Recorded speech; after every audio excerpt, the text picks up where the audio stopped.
What's up? It's your boy DJ, and today I have another cryptocurrency video for you guys.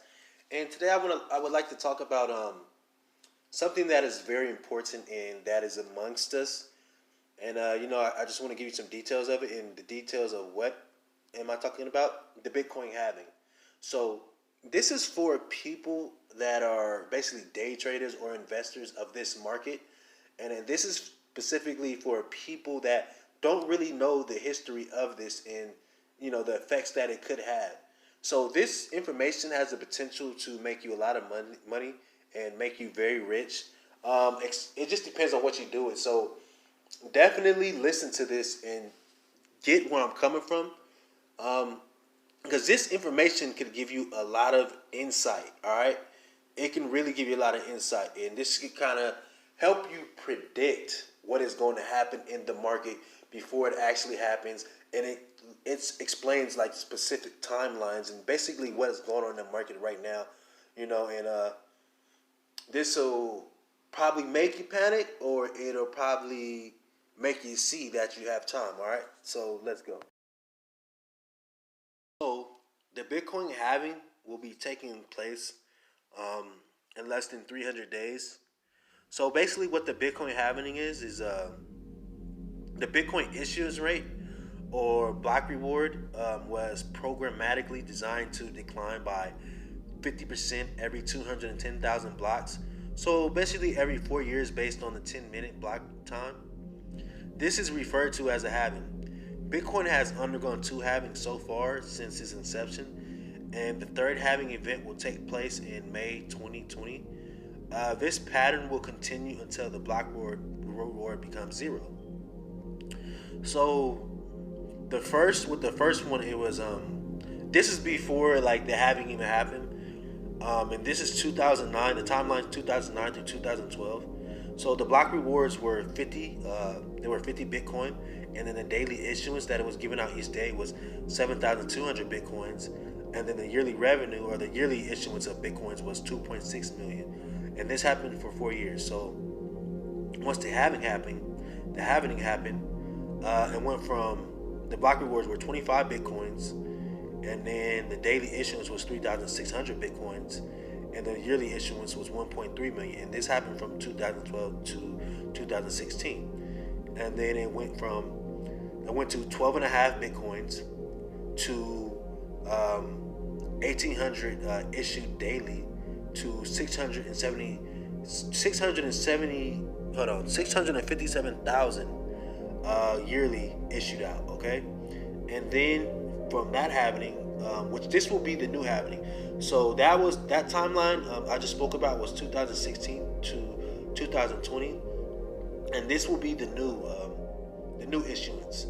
So the block reward will be 6.25 Bitcoin, and then the daily issuance will be 900 Bitcoin, and the yearly issuance will be 329,000 Bitcoin. So this will be the brand new issuance plan. So from 2020 to 2024 is what I had just talked about with the last one. So historically, this constraint on the supply has had an impact on the price before and after the fact. While past performances is not indicative of the future results, we can evaluate certain metrics to determine the implications of the events on past performances. So the magnitude of the impact that halvings have on price will decline as the block rewards decline. So with the first halving, the price of Bitcoin rose from a low of $2.24 on October 20th, 2011, and then over 400 days before the first halving on November 28th, 2012 to $12.22. The price continued to rally after having reaching an all-time high for that period of time of $1,189, and 371 days later on December 4th, 2013. So the second halving, after bottoming on January 14 at $172, the Bitcoin price rallied in the following 542 days period leading up to the second halving and continued to rally through 2017, reaching a peak of $19,000 and 600 $19,000, basically $19,000 to be specific, $19,641 on December 16th, 2017. So right now we are at the third halving, and the bottom of this cycle may have hit on December 15th, 2018 at $3,185 if we assume a similar pattern. So 521 days before the expected date, May 19th, 2020, at the third halving. So that's when it hit its bottom. And if we use that information, this kind of basically tells us, like what's going on. So the price may continue to go up and go down. And at this point, I think it's a little early where the price is at. So there is a chance that this may go down. So if it does go down some more, do not panic. Do not panic and think oh yeah, Bitcoin's, it's dead again and it's gonna stay down there. No, if you guys really know what's going on, and this is why I'm giving you this information, you kind of know that it's a little early because it already reached. Oh, sorry, I just burped. It kind of reached, I believe, 13,000, and then it fell back down, and people, they believed that it was going to reach its highest point. They thought it was going to reach 80,000 this year. Some people were speculating that. Some people were speculating more by the end of this year. But no, Bitcoin is right on time. When it gets to the halving, it is basically at 50% of its all-time high. So you should probably expect it to stay in this range until the Bitcoin halving does happen, as history shows. So I wanted to bring a little bit more clarity about the range it should be in.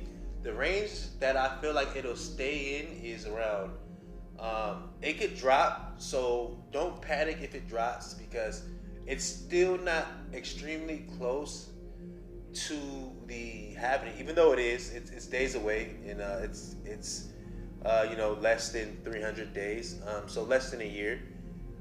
So the price, I can honestly see it staying around, is it could possibly drop to around 5,000 to 6,000, somewhere in there, because like I said, if it hit its low of 3,185, it shouldn't drop no lower than that.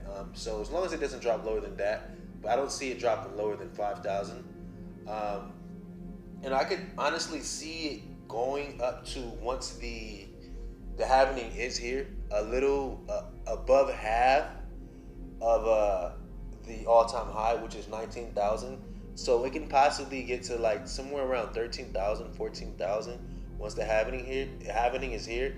So I can see that being the case. So those are the ranges I can see it being in between. All right, if we're talking about historically what it does,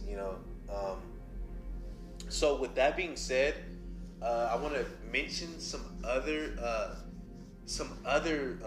things that begin to happen with the Bitcoin network as the halving gets closer. And so this is based on this is all based on previous things that happened in the past. Okay, so the activities of the wallets of old wallets start to pick up, and over the past 5 months that has started to happen.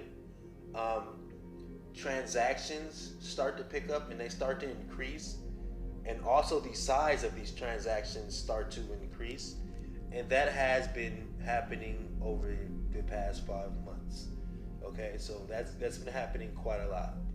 And then some other things that have happened, you start this, when I say large transactions, there's this war that begins to happen, and it's like the war of the whales, the people that have a lot of money. And so those are the huger transactions, and institutions stuff start to get in. And the reason why they start to pick up, because all this speculation and then all this advancement in technology that is built on the blockchain, that is built on top of the blockchain. So the whales want a piece of this speculative coin, Bitcoin, that could possibly be $1 billion one day. So in their mind, picking up something at $10,000 a price by the millions you know, putting 3 millions or the millions worth, and then that making that investment and then going to $1 billion or $1 million from 10,000. That's a great investment to a whale, and it should be a great investment to you, because it can potentially be life changing money. And then also,